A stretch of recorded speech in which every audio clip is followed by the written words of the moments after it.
The newest expansion for Star Wars Legion is here.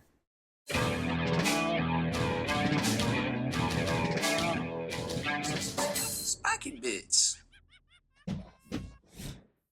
Welcome back, Hobby Maniacs. I'm Baer, and today we are taking a look at the brand new Snowtroopers unit expansion for Star Wars Legion. So these new recruits pair nicely with Veers, who's clocking in at your commander slot for way less points. I think 120 less points than Vader was. I think Vader's 200 if I am correct. Somebody fact check me on that one. So these guys, even though they might be a few more points per model than the original Stormtroopers, they definitely have their strengths and weaknesses over the Stormtrooper model. So the question is, what comes in a box?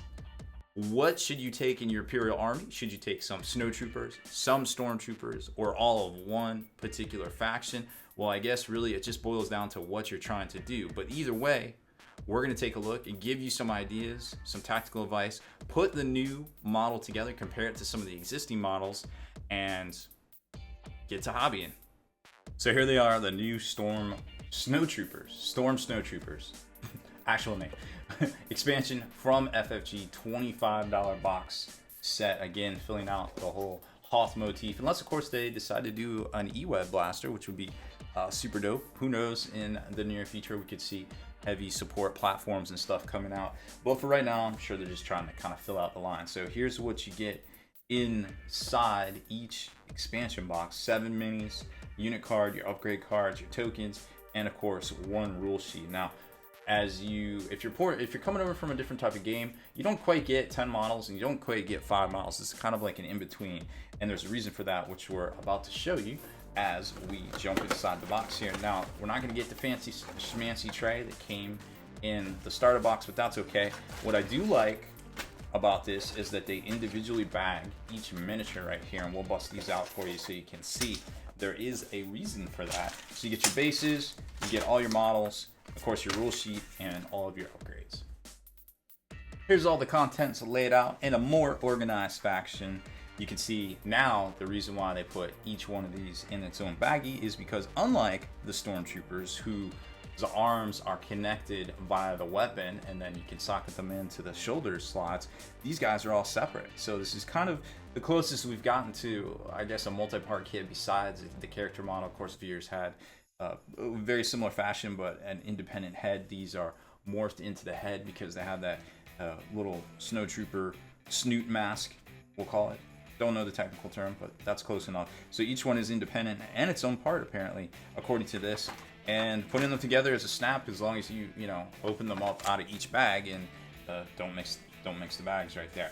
So as far as the model itself, let's take a look at that before we jump into the rules.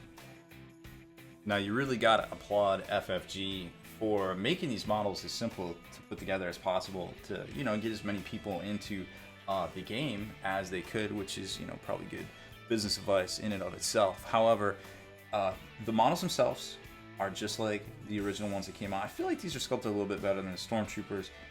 They've got little thermal cloak kind of things. Everyone has a backpack that seems at cursory look a little bit more detailed than the Rebels themselves. You can see some little notches in the helmet right there. They got the macro binoculars. I'm not sure how many of them. Oh, this is the sergeant, that's why.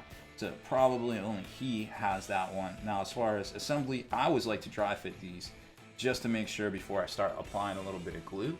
And it seems they go together without any gaps. Now he's going to be pointing, and you can see from the shape, the Tetris piece in the shoulder slot right there, just how easy they are to go together. And he is holding that up right there, so that should be, in theory, pretty easy. I mean, honestly, once you just hit this with a little primer, it would probably just hold itself together. Tolerances are so good on this. I don't know how future production cycles or anything like that is going to go, but right there, that's a good looking miniature. And once you put it on a base and get it all primed up, it'll blend right in pretty well with your existing Imperial Army. And speaking of which, let's get him glued together and compare him to some of the models out there. Well, unfortunately, that sergeant has been demoted to just a normal trooper. My example model for the Stormtroopers was not a sergeant. So I wanted to compare apples to apples. And here it is. Here is your Snowtrooper, and here is a painted Stormtrooper. I think this is the actual painted Stormtrooper we did in our how to paint Stormtrooper video that is up on YouTube right now that you can check out if you have any questions on how to paint white. Now, our tutorial on how to paint the Snowtrooper is going to be very similar, just a little bit more wash and stuff in there for the cloak. They like this nice hand type cloak, and I've got a couple ideas on how to do it, but haven't put anything down as far as paint wise quite yet, so look for that here coming soon, hopefully. So as far as this goes, you can see they are very similar sizes, comparing it to Vader, which should tower over this little guy.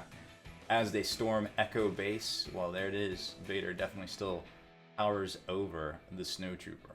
Now, speaking of towering and storming things, let's check out their rules. So your base Snowtrooper is going to cost you roughly 48 points right off the bat, which is a 4-point increase over the Stormtroopers as we previously saw. But as you'll notice, very similar upgrade slots right there, very similar everything except for when it comes to movement. Stormtroopers can move 2, whereas Snowtroopers only move 1. But they have, as we've seen in the previews, the steady ability, which means they can perform a free ranged attack after their move action. And no, before you ask, and what you're thinking, wait, does that mean I can move twice and shoot twice because it's a free ranged attack? And the answer to that is no. You can never, ever, ever perform any action twice besides move, whether it's free or not. Free just means that you get to do it without taking up one of your action slots. So they explain that in the rules reference. I think it's also in the quick start. The rules reference, you should download it. It's a PDF. It's on FFG site. I think it's about 50 pages.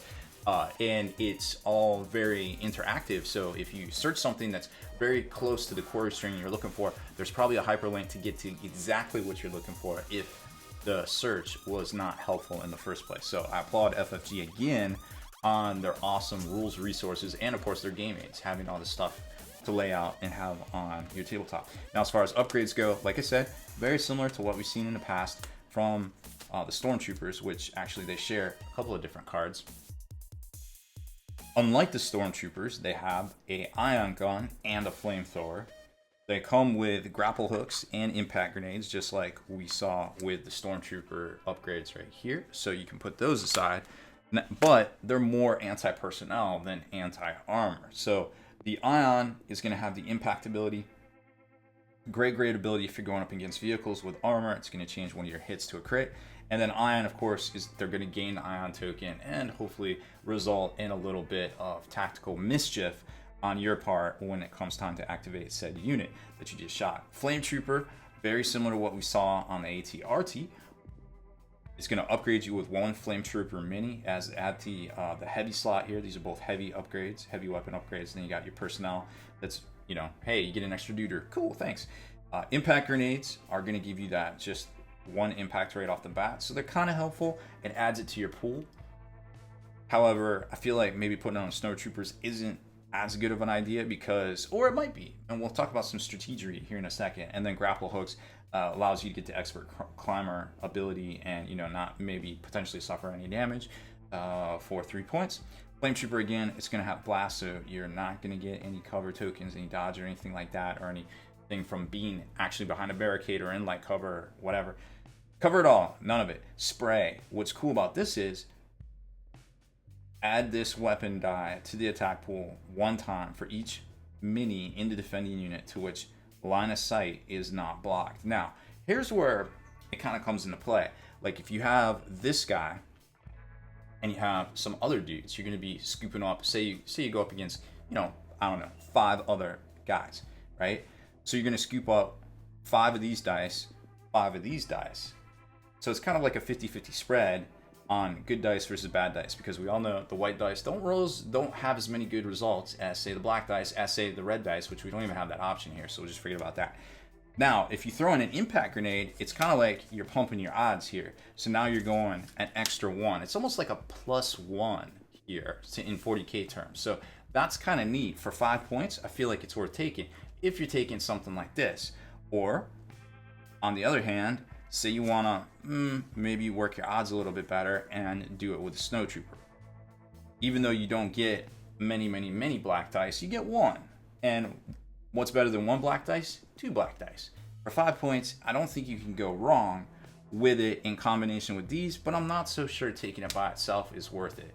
That's just my 2 cents, just kind of going off probability, but I find that gut probability is usually the best probability out there. Now, let's talk about their movement, because a lot of people are like, wait, they only move one? I don't know if I'm sold on this. Well, here's a couple of things to remember. You would get to, and remember, you can do either action in any way you want. So you could move, take a shot, dodge. You could aim, move, and as a free action, take a ranged action. Remember, this is ranged action. You can't activate, or you can't get a combat off of this. So you can't run up on somebody twice, move, and then get, you know, the combat action with the good die. You have to use the range. So don't do that. Don't get it twisted. So there's a lot of different scenarios here. These guys seem good at taking objectives, and here's why. You can duck, you can be behind cover or out of line of sight, holding an objective, dart out, pop off a shot, dart back, because that's just the way you can do actions. They seem, at cursory glance, more versatile than the Stormtroopers themselves, which the whole job is to just run around and shoot stuff.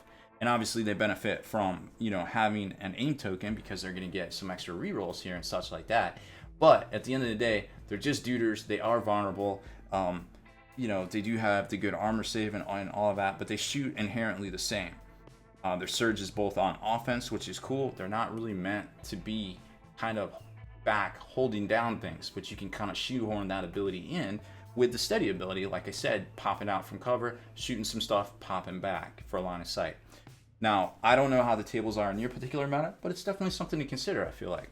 Either way, those are some of my thoughts on the matter for the extra 4 points over these guys. Depending on how many you take, you're looking at 20 to 28 extra points just because of the steady ability right there, with another drawback of you only have one movement. So plan out your moves carefully, and of course, you know, do what you can to hold down those objectives.